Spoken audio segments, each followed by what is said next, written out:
Last year, Warner Brothers announced plans for a new batch of live-action Lord of the Rings movies. Then yesterday, they told us the first one will come out in 2026. After that, what's next for Warner Brothers?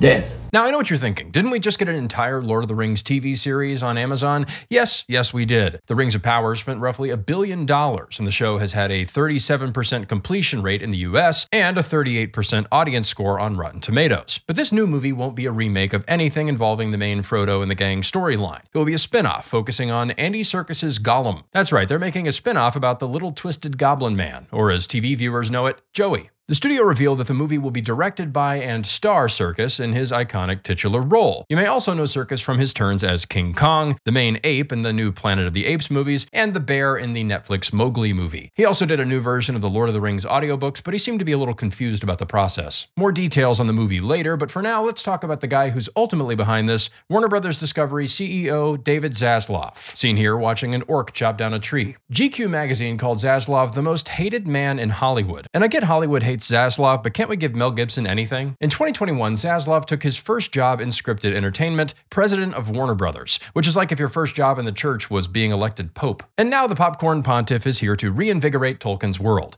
Zaslav is a former lawyer who helped turn Discovery from an educational platform to the cable home of reality TV. I guess we can look forward to his new slate of Middle-earth spin-off shows like Dancing with the Uruk-hai, Keeping Up with the Nazgul, and of course, America's Next Top Balrog. But the real moneymaker for Zaslav proved to be what might be called fatsploitation shows, such as My 600-Pound Life, My 3,000-Pound Family, My Big Fat Fabulous Life, 1,000-Pound Sisters, 1,000-Pound Best Friends, Hot and Heavy, and when they finally ran out of names, Too Large.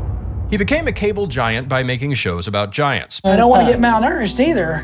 Do you look like you're malnourished? Basically the cable executive version of feederism. But he does know how to cut some things. Once he became president of Warner Brothers, Zaslav started shelving completed movies and removing shows from streaming, most of which are understandable, unless you really care about Batgirl or the Scooby-Doo Christmas movie. But he also was the one who damaged the studio's relationship with the guy who directed Dune, whatever his name is. My name is Denis Villeneuve. Nah, that doesn't sound right. Zaslav decided to release Dune, this huge sprawling epic, on streaming the same day it came out in theaters. So on release day, you could watch Dune on your phone leaned up against a box of cornflakes. That strategy also ruined Warner Brothers' relationship with Christopher Nolan. That's why he made Oppenheimer, the movie that grossed $1 billion, at a different studio. Not only that, but he also oversaw cuts to Turner Classic Movies, the channel dedicated to preserving classic films. Reminds me of the time Julius Caesar burned the Library of Alexandria for a tax write-off. But he made sure we got a second season of Velma. But back to Lord of the Rings. The working title for the film is Lord of the Rings: The Hunt for Gollum. The problem is that The Hunt for Gollum takes up one paragraph in the book, and it starts off with Aragorn saying there's no need to tell the story. But that's just because Aragorn wasn't a savvy businessman like this guy. It's a bad sign when the source material is telling you that this is a waste of time. There was already a fan film of the same name uploaded to YouTube 15 years ago, but yesterday Warner Brothers claimed copyright on the video and YouTube removed it, because nobody gets to make fan fiction except for Daddy Z. But you might see some familiar names in the credits. Original Lord of the Rings trilogy filmmaker Peter Jackson and his partners Fran Walsh and Philippa Boyens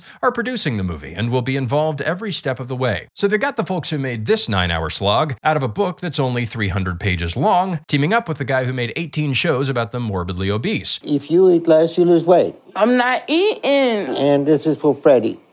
It was. You may be excited about this movie, but I, for one, think it's time for Warner Brothers to have an intervention. Finishing with me. You're making me mad. You sit down right there. You sit down right over there. No, Wait, sit down. Okay. let go of me, Renee. All right, this is completely unacceptable.